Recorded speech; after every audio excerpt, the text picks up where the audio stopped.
Tanggap muna tayo ng balitang lalawigan. Vice Mayor Ruanto, legal umanong pansamantalang alkalde ng Infanta, Quezon.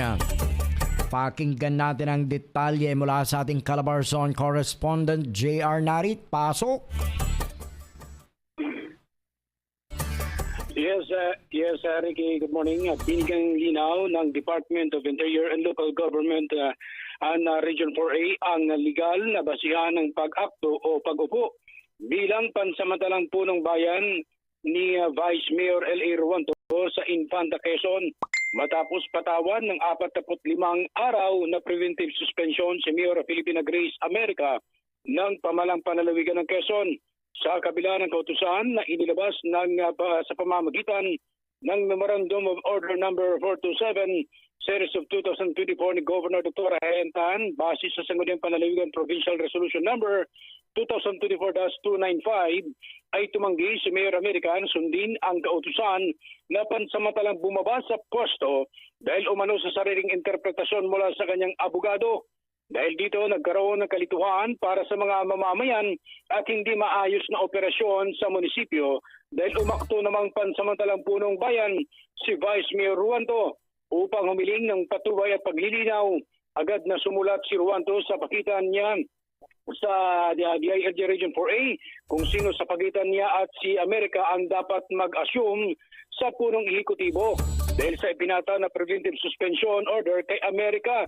Sa liham na ipinadala ng DILG Region 4A, idinitalye nito kung bakit si Ruanto ang may legal na karapatang umaktong pansamantalang punong bayan dahil sa pagkakabakante ng naturang posisyon dahil sa pagkakasuspinde ni Amerika sa loob ng 45 araw base sa itinadhana ng Local Government Code.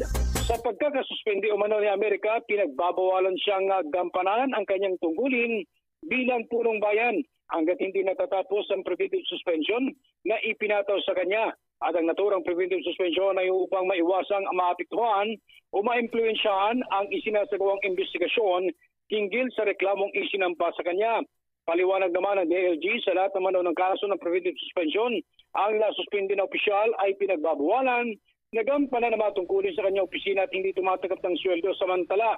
Ngunit hindi na bakante at nawawala ng titulo sa kanyang opisina ang pagkawala ng katungkulan ng isang kahihinatnan na nagreresulta lamang ng isang pagharap sa wakaso ng pagkakasala o pananagutan. Ang mismong layunin nito ay pigilan ang respondent na maimpluwensyahan ang mga posibleng testigo o magdulot ng banta sa integridad ng ebidensya na maaaring magamit laban sa kanya. Ang kaso na isinampa ni Amerika, reklamo ito, matatanda na pinapataw na 45 araw na pwede suspension sa Amerika Organized Administrative Case Number 2024-04 na isinampa ni Konsyal Manny America, Konsyal Sherwin Abiliano at Konsyal Kurt Gorango na misconduct in office, dereliction of duty under Section 60 at grave abuse of authority under Section 16 ng Republic Act 7160 Local Government Code o dahil sa paglabag ni Amerika binigyan ng business permit ang isang sabungan sa kabila ng walang prangkisa na dapat ay aprobado ng Sangguniang Bayan.